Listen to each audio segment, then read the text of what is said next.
What must be used when passing another vehicle on a two-lane highway in Minnesota? A. A turn signal. B. Headlights. C. Horn. D. Daytime running lights. Answer A. A turn signal. Turn signals communicate intent and ensure safe passing. When moving to Minnesota from another state, how long do you have to obtain a Minnesota driver's license if you hold a valid license? A. 30 days. B. 45 days. C. 60 days. D. 90 days.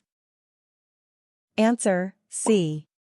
New residents must obtain a Minnesota driver's license within 60 days of becoming a resident. What is required for a vehicle's headlights to meet Minnesota standards? A. Illumination of at least 200 feet on low beam. B. Automatic activation during daylight hours. C. Capability to illuminate objects 350 feet ahead on high beam. D. Yellow-tinted headlights for nighttime driving.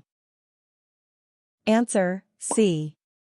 Minnesota law requires headlights to illuminate objects at least 350 feet ahead on high beam. When are you permitted to use a horn in Minnesota? A. To alert others of your presence when arriving. B. To avoid a potential crash. C. To signal pedestrians to move aside. D. To notify nearby vehicles of a lane change. Answer B. Horns should only be used when necessary to avoid a crash, not for unnecessary alerts. What is the minimum legal tire tread depth required for driving in Minnesota? A. 1/32 inch. B. 1/16 inch. C. 1/8 inch. D. 3/16 inch. Answer B.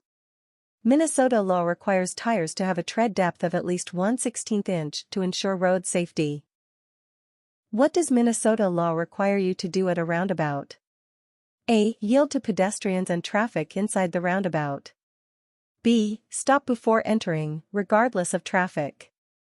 C. Signal only when exiting the roundabout. D. Drive clockwise to avoid conflicts. Answer A. Vehicles entering a roundabout must yield to traffic already inside and to pedestrians crossing the roadway. When is it legal to turn left on a red light in Minnesota? A. When turning onto a one-way street from another one-way street. B. When no traffic is approaching from either direction. C. When explicitly directed by a law enforcement officer. D. When the intersection has no turn on red sign. Answer A. A left turn on red is permitted only when turning from one-way street onto another one-way street. A driver in Minnesota must drive at a speed that is reasonable under what conditions? A. Traffic and weather conditions. B. Time of day only. C. Presence of pedestrians. D. Speed of surrounding traffic. Answer A. Drivers must adapt their speed to conditions such as weather and traffic to ensure safety. Under the driver's license for all law effective October 1, 2023, who can obtain a standard Minnesota driver's license? A. Only U.S. citizens. B. Minnesotans of any immigration status. C. Non-residents with work permits. D. Only permanent residents. Answer B. This law eliminates immigration status as a barrier to obtaining a license. What is the maximum speed limit on urban or town roads in Minnesota under normal conditions? A. 25 miles per hour. B. 30 miles per hour. C. 35 miles per hour. D. 40 miles per hour. Answer B. Minnesota law sets the speed limit for urban or town roads at 30 miles per hour under normal conditions unless otherwise posted. Which of the following actions will cause you to immediately fail the road test in Minnesota? A. Failing to parallel park correctly. B. Driving too slowly for road conditions. C. Disobeying a traffic law. D. Failing to signal during a lane change.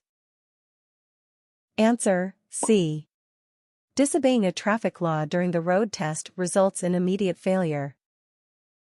What must be done if your Minnesota driver's license is lost or destroyed? A. Wait until your renewal date to replace it. B. Apply for a duplicate license immediately. C. Retake the road and written tests. D. File a police report before applying for a replacement. Answer: B. You must apply for a duplicate license immediately if your license is lost or destroyed. In Minnesota, how must seat belts be used in a vehicle equipped with airbags? A. They are optional when airbags are present.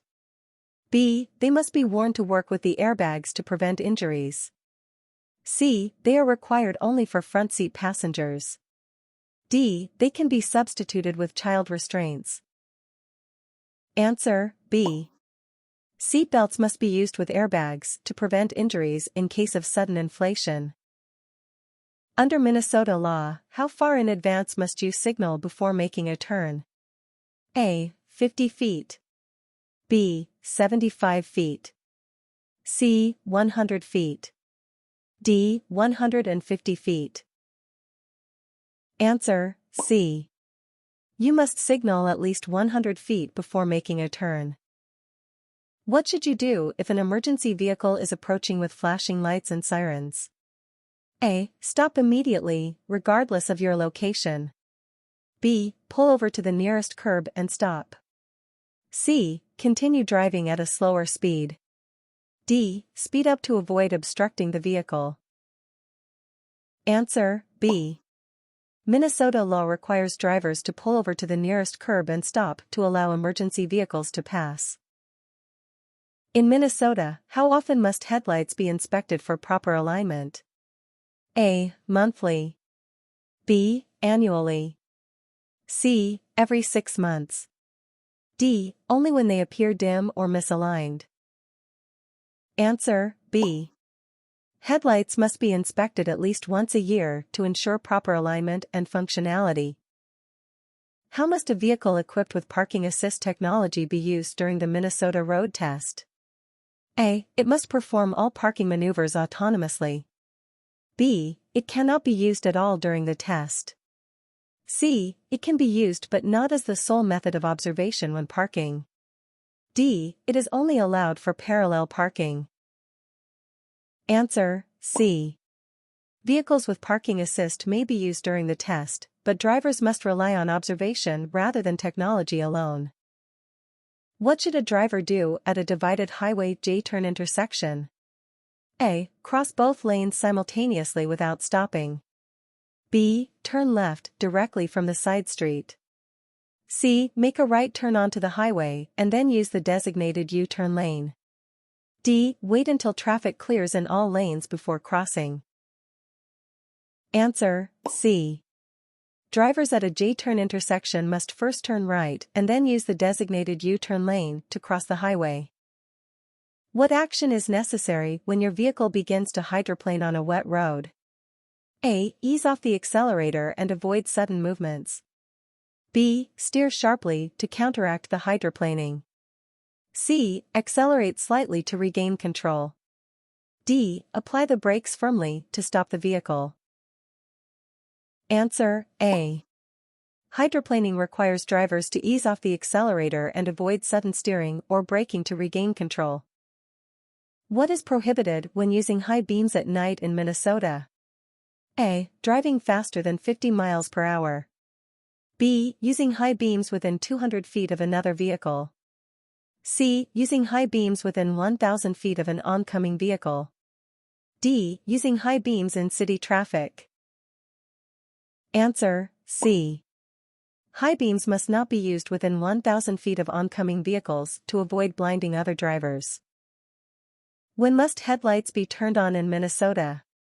A. At sunrise. B. During snow or fog conditions. C. When driving on a highway. D. During light rain showers. Answer: B. Minnesota law requires headlights to be used during snow, fog, and any time visibility is less than 500 feet. What should you do if your vehicle has reduced visibility due to frost or snow on the windshield? A. Use your windshield wipers and continue driving. B. Pull over and clean the windshield completely. C. Increase the fan speed on the defroster and proceed. D. Open your windows to improve visibility. Answer B. Drivers must ensure their windshield is clear of frost or snow before driving to maintain proper visibility. When making a right turn at a red light in Minnesota, what must a driver do first? A. Come to a complete stop. B. Look for pedestrians only. C. Proceed slowly.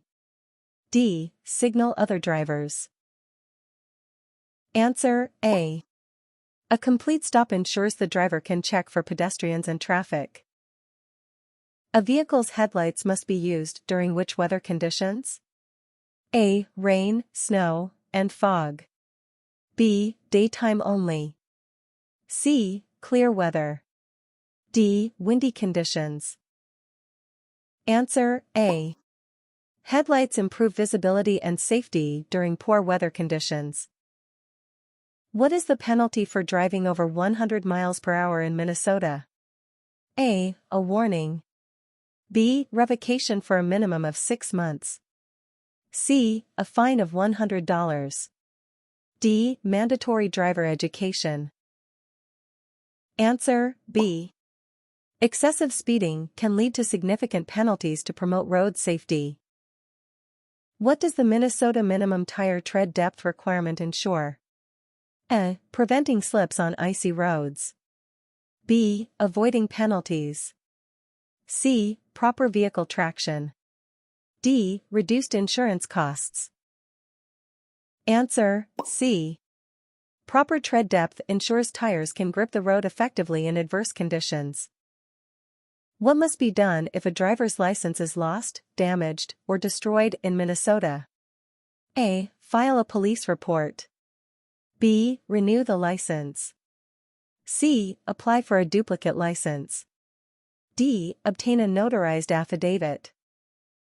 Answer C. A duplicate license replaces one that is lost or damaged. What type of equipment cannot be used for parallel parking in a road test? A. Backup cameras only. B. Automatic parking brakes. C. Adaptive cruise control. D. Blind spot monitoring. Answer A. Backup cameras can assist, but are not the sole allowed method during tests. For Minnesota vehicle lighting, when must headlights be activated? A. At night or during poor visibility. B. In daylight on highways. C. Only on one-way streets. D. During urban driving. Answer A. Headlights are critical for visibility during poor conditions and at night. What is required to legally drive a farm truck transporting hazardous materials in Minnesota? A. A commercial license. B. A valid farm truck license.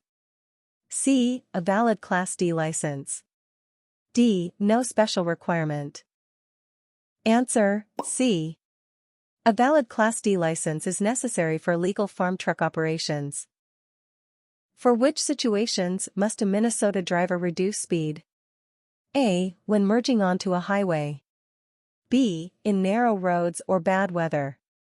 C. Passing construction zones only. D. Always at an intersection. Answer B. Reduced speed ensures safety in areas with limited visibility or construction. What must a driver do when encountering an emergency vehicle approaching a roundabout? A. Honk loudly. B. Exit immediately and pull over. C. Stop in the roundabout. D. Increase speed to clear the path. Answer B. Drivers should prioritize clearing the roundabout for emergency vehicles. What are hand signals permissible for in Minnesota? A. Night driving. B. Daylight driving. C. Additional or alternative turn signals. D. Signaling pedestrians. Answer C. Hand signals are valid for daylight signaling in certain situations. What is a key requirement for a car's tires according to Minnesota law? A. Be marked with the vehicle's logo. B. Have at least 1/16 inch of tread. C. Carry identification stickers. D. Rotate every 3 months. Answer B. Minimum tread depth ensures tires are safe and functional for road use. How is nighttime supervised driving documented for a minor's provisional license application? A. A detailed time log.